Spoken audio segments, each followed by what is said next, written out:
Hello guys, welcome to the video. I hope you all are well. Today's build video, guys, is for the Wishlist class for patch 2.7, guys. Patch 2.7, man. I'm on the PTR currently, and yeah, guys, recording FireBats solo, man. FireBats solo push build. For those that don't know, guys, we can now push any set on the leaderboard and you can track it, which is fantastic. We now can do Spirit Barrage, obviously Arachyrs, guys, Zunimars, L2, those 6 pieces as well, so basically LOD builds, so you can push this build to the limit, guys, now. Okay, and FireBats is an old favourite of mine, man, from way back. Basically torture the demons, guys, and just absolutely fry them. Right, guys, first we're going to change the slight order of the videos. I'm going to do the follower first. So for those that don't know, guys, the follower also has had a change as well. You can now fully equip your follower now, which is absolutely sick. Absolutely brilliant, man. Also got new skills as well, more heals and all that. So this is my particular setup for GR solo push. Okay, guys, main how we use the Thunder Fury. The proc will snare the enemies and also reduce their melee attack speed as well. So makes you survive in GRs a bit easier. I've rolled this to cold, so it procs Frostburn's Gauntlets, so it will freeze the target as well, man. Especially good for Rift Guardians. Brilliant. Okay, guys, I'm using Crimsons as well, Captain Crimsons. Okay, basically for the CDR boost, which is great. So make sure you use a Rogue, then just wear pants and boots, and boom, an extra 20 CDR. You want as much CDR as you can on your follower, so you can basically cast these heals and charges, guys, off really often. It's brilliant. For battle, guys, I'm actually using Cord of the Sherba, man, which does that Chaos Blindfield that can really help CC enemies and even the Rift Guardian. There's a lot of CC guys for the Rift Guardian as well, man. Stop them doing those devastating attacks and kill you, man, when you're doing your push. I'm actually using Borns as well, guys, just because there was no really good chestplate, to be honest. And I thought, oh, let's use the CDR here as well. It gives a bit of XP as well, which is always nice. A Born shoulder and chestplate here, man. Just crafted from the blacksmith table, guys. I've actually got the plans from doing bounties. Helm, I'm using Yorick's Crown, guys, for the CDR buff as well. Got a diamond in the helm, so CDR buff. This is only a 76% up, but it can go up to 100%, so it helps you get those skills off on the follower even quicker. Guys, there's certain legendaries that work with Ammunition buff now, which is new to patch 2, the new patch, man, 2.7. So, pylon effects now last twice as long with Flavour of Time. So basically, if your follower's wearing this, it affects your character. So we get double duration of pylons for GR push. No brainer, best in slot. And same, guys, for Nemesis braces as well. You know, so you would have Nemesis braces for free as well, so you don't have to wear it here anymore, you know? So we wear a proper tank brace. So yeah, so it's got emanation underneath it, it means it affects your character. Brilliant. Ring, guys, here. It's cost these Oculus rings well for the pool power as you kill targets and freeze deflection reflective block. Brilliant. Alright, guys, so let's go over to the main build itself then. Show this in action as well up there in the top corner. Alright, guys, it's all about the Arachyr set, okay? So, 2-set bonus, summon a permanent Spider Queen who leaves behind webs, blah blah blah. To be honest, guys, the 2-pit set is completely useless, okay? It's completely useless. Blizzard needs to refix this, because right now it doesn't really do anything. 4-set bonus, Hex gains the effect of Total Hugeness rune. After summoning Total Hugeness, you gain 50% damage reduction and heal for 10% of your maximum life per second for 15 seconds. In my opinion, this should go up to at least 60%, man. But yeah, guys, so yeah, you hit Hex here. Boom. Whilst it's active, you will basically have your damage reduction up. Unfortunately, there's no buff icon for this.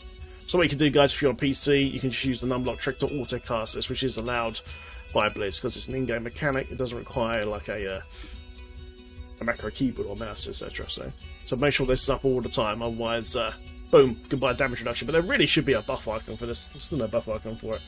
And then, guys, 6-piece damage bonus. The damage of your creature skills is increased by 17,500%. Creature skills includes Corpse Spiders, Plague of Toads, FireBats, using, guys, Low Swarm Hex, and Piranhas. Yeah, so basically, it's all about this spell right here, guys. And it channels up and up and up. It takes harder and harder and harder, man. It's a really good old classic build. So yeah, guys, I'm using boots, chest, helm, shoulders and glove, a Rourke in the cubicles. Actually, we've got it here, actually, for a 6-piece buff. And also, guys, we're using Captain Crimsons as well. You get this from doing bounties, okay? Keep doing bounties, eventually the plan will drop. And you want to have the belt and the legs. Put red gems, guys, in your gear because you need more armor bonus as well. In the helm, make sure you use a topaz for resource cost reduction. Otherwise, you might run out of power, okay? Captain Crimsons, guys, regenerate 6,000 life per second. Reduces cooldown of skills by 20% as well, which helps all your other main spells here, like Nado and all that sort of stuff. And your Spirit Walk, obviously, which recharges your power because it's on guest, which helps a lot. Reduces resource costs as well, so you literally channel for less power, which is great. And then 3-set bonus, guys. Damage dealt is increased by your percentage of cooldown, so the more cooldown you have in your build, the more damage you'll do as well. I've only got a very basic suit on right now with not optimized gear, but try to get yourself up to about 50% cooldown if you can. And then yeah, damage you're taking is reduced by your percentage of cost reduction. So the more cost reduction you have, so basically this topaz in my helm is giving me cost reduction right now. It's actually proccing with crimson to give me damage reduction as well, which is really, really nice. It really keeps you up as well. And what you can do as well, instead of Swamp Land Tomb, you can actually use a blood ritual, which gives you another 20% cost reduction as well on top to proc crimsons. Overall, though, I do think Swamp Land Tomb is probably better when you go to those really deep pushes. And you've got lots of mobs around you. Swampland will probably give you slightly more toughness. So obviously, Swampland won't really work on a Rift Guardian. So it's up to you guys, you know. But for general damage reduction, Blood Ritual is nice because it heals you every pulse as well, and it'd be better on a Rift Guardian. But this would be better in Trash. Okay. But yeah, food for thought. Food for thought. Nice. Okay then, guys. So weapon, of course, Sacred Harvester for 10 stacks of Soul Harvest, guys. So in conjunction with the Goblins Ornament, you get 60% damage reduction. Brilliant. Make sure you use the Emerald in the weapon, guys, as well. Offhand, guys, of course, is Vile Hive. Locust Swarm gains the effect of the Pestilence Rune. The Pestilence Rune basically spreads it to 100% of the screen. Okay, and that allows us to change the rune to Cloud of Insects. Enemies affected deal 25% reduced damage. Boom. Brilliant. Keeps you alive. Brilliant, brilliant, brilliant. Okay, guys, so Realm Granger, guys, comes from At 1 Bounties. First gem we're using, of course, is Bane of the Stricken. This is a GR solo push build, so Stricken will help you kill the Rift Guardian. Without it, you won't be able to kill it, basically. It'll take forever. Next thing, guys, of course, is Compass of Rose in conjunction with Traveler's Pledge for the Endless Walk set, which gives you a 100% damage buff while you're standing still and a 50% damage reduction while you're moving around. So unless you transition from mob to mob, once you stand still, though, guys, you get a massive damage buff.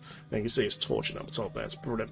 Next gem, guys, you can use, of course, is Bane of the Trapped, which does a huge damage boost, okay? Massive damage boost. And the last gem, guys, is Taeguk. Okay, good old Taeguk, guys. So basically, you get increased damage and increased armor as you channel. See these little stacks? So you can see my armor defense is going up and up and up and up and up. It's glorious, man. It's not like the old days. You used to get like 100 stacks now. No, it's just 10. And it really gives you a lot of great damage and survivability. It's really, really good. If you want to, you can actually use Pain Enhance if you want to, for like a crazy attack speed buff if you want to. But when you're really pushing deep, because this set doesn't have that much damage reduction, I suggest you keep taking off of the armor bonus, because that with Languish works really, really well. Like, really, really well. Brilliant. Okay then, so gems done, guys. Red gems in chest and legs for your armor bonus. We've got this topaz in there. Let's go over to Kanai's cube, guys. In Kanai's cube, guys, is the stuff of Chia Petra. Firebacks attacks 100% faster, costs 75% less mana, and has a damage increase by 150%. You must have this in the cube, otherwise the build will not work. Basically. Peculiar Jungle Rat, guys. Firebats deals an extra 300% increased damage to enemies covered by Locust Swarm or Piranhas, okay? So you just cast Locust Swarm here, and boom, yeah, procs this, and yeah, rip. And then, guys, of course, Ring of Emptiness. You deal a 300% increased damage to enemies affected by either Lord, Horde, or Locust Swarm. So basically, Locust Swarm procs this and this with a big, massive damage buff. Okay? You need to recast this every 8 seconds. Okay? Every 8 seconds. Because we're not using Creep Indefinite spell. You can use Creep Indefinite, makes the DOT last forever. But honestly, you'd be better off using a damage reduction buff like this, or Blood Ritual instead, and just recast every 8 seconds. Because we have so much cost reduction in the build, you can cast Pestilence very, very well. You can see, look, and it doesn't really cost that much, and you regain back this super quickly because of killing targets, and of course, Honored Guest as well from Spirit Walk. So, definitely worth using that instead of Creep and Death. Nice. Okay then, guys, so let's go over the skills. So Piranha, guys, this is your grouping spell, okay? This is your grouping spell. So you just want to find tons of mobs, find a elite pack there, guys, you know. And then say, I don't know, say Tyria's an elite pack. You pull loads of trash using Pestilence, okay? And then you go Nado, and you just go in there and hold down right click and watch them die. Watch them die. If any monsters try to get away, by then your Nado will be back up and running, guys, so you can just suck them straight back in, and just chase them down. Because of the change, this build hasn't been around for a long, long time, but because of the change to Ring of Emptiness, we don't need to use Horde and Locust Swarm anymore. So now we've got an extra skill. This is what this build was always missing, was Nado for grouping. We can have it now. We can have it now. We can actually push up the leaderboard. Brilliant. Lovely, lovely. So guys, the main new rune you want to use, of course, is Firebat's Cloudabats, okay? So basically, it channels up and up and up to a certain point where it does maximum DPS after 3 seconds. After 3 seconds, you're doing your maximum DPS with Firebat's Cloudabats. More than enough time, guys, to recommend. More than enough time. Brilliant. Local Sword, Cloud of Insects, guys, like I said, procs RE and your belt as well.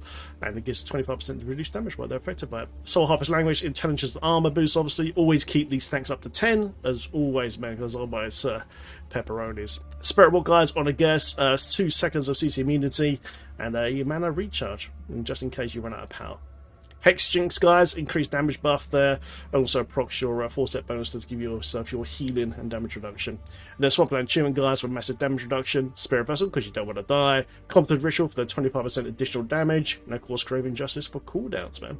And off you go, man, off you go. Lovely. And there you go, guys. Hope you guys enjoyed the video. Feel free to like and subscribe and share this vid. And I'll see you guys in the next one. Take care. Also, guys, in the description of this video, there's a guide to Diablo fans for the best rolls of gear, man. Of gear. Thanks very much for watching, guys. See you in the next one. Take care. Enjoy. Classic FireBats, baby. Woo!